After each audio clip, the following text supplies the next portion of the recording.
Netcasts you love. From people you trust. This is Twit. So you handed off something very interesting to me. You knew when you said, "Oh, Leo, do you want this?" I said, "What is that?" It is the LG G Flex. AT&T just announced it, but it'll be on every carrier in the U.S.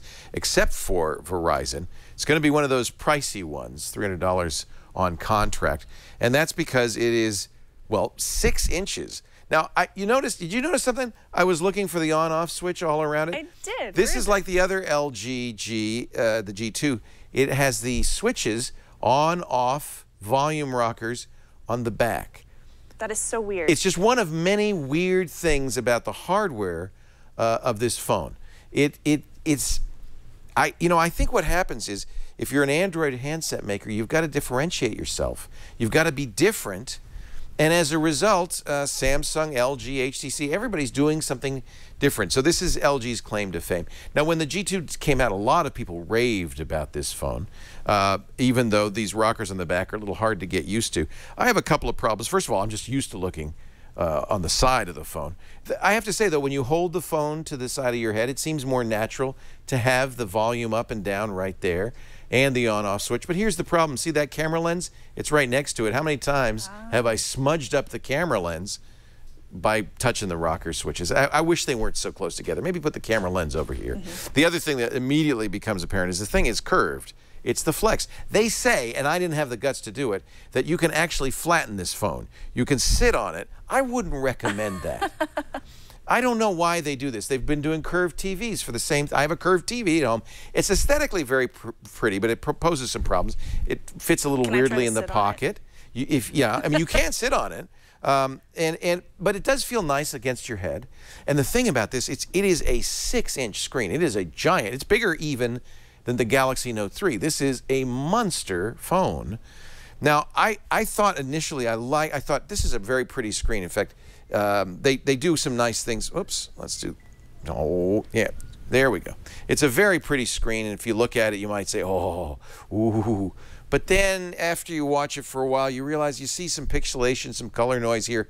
I thought, well, that's nice text, but I seem to be seeing pixel. It's 720p on a 6-inch screen. I think that is too low a resolution. The Note 3, its biggest competition, is a 1080p phone. 13-megapixel camera, much like the Note 3. And just like Samsung, LG just has to do its own thing. So they have some unusual things in the settings and so forth. Here's the Qslide apps. This is kind of interesting. Let's launch the Qslide App Calculator. The calculator, don't show that again. The calculator floats as a window. Now, I don't know about you, but I don't really know if I need Windows in my mobile phone. It's ironic. Microsoft's getting away from Windows, but Android's getting them. This is the same. There are 3 different kinds of windowing, by the way, in this LG G2 or G Flex, because I guess one just wasn't enough. I don't know. They've really got to find a differentiator. You'll also see that the controls are a little different here, although I do like these quick controls right at the top. If you go to settings, very much like the Galaxy line, you've got now several pages of settings. I'm not fond of that. I have to say I'm a little bit, unfortunately perhaps, spoiled by the plain Google Experience phones. That's how I feel. Now that I've used KitKat on a Nexus or the fairly vanilla version of KitKat on my Moto X, it's hard for me to go back to the carrier customization. Some of them, many of them, just seem random and strange.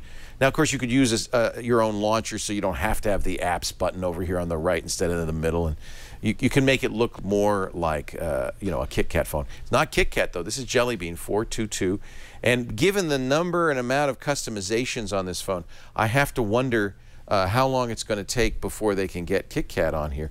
There are quite a few fancy camera modes. Where have we seen this all before? It's very, very familiar. The camera is pretty good. I would say it's the nice thing about a 13-megapixel camera is you really get a lot of detail in the shots. This is a tough shot because it's backlit, and I think it looks quite good. The camera made the right decision. I think it's maybe a little washed out in terms of color, but I think it's a good camera. It does a good job. And by the way, this is the built-in pano feature. Very fast, very easy to use. Of course, it's got 800 different features. You know what's missing? The golf mode. No, I'm just kidding. That's something I didn't like in the Galaxy Note 3. So there's a lot to like about this. I'm a big fan, as you know, of big phones, and this 6-inch phone has got plenty of screen real estate. I'm disappointed, though, that it's only 720p, and I do see a lot of pixelation and color noise. It's just not a very good screen, which is a surprise because LG is kind of known for its good screens. Remember how people complained about the Galaxy S4's slippery, slimy plastic back? LG's doing the same thing. Doesn't bother me, but if you don't like plasticky backs, you may not like this. Who's this phone for? Anybody who wants a 6-inch phone that's curved. That's a massive market, right? With buttons on the back. Now how much would you pay? I'm sorry. As $50. Yeah. As much as I like big phones, I've got to knock this down for 3 things. First of all, it's not a pure Google experience. It's not even close, and I just don't like the carrier craft.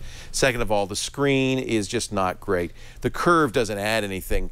The weird form factor of the buttons on the back.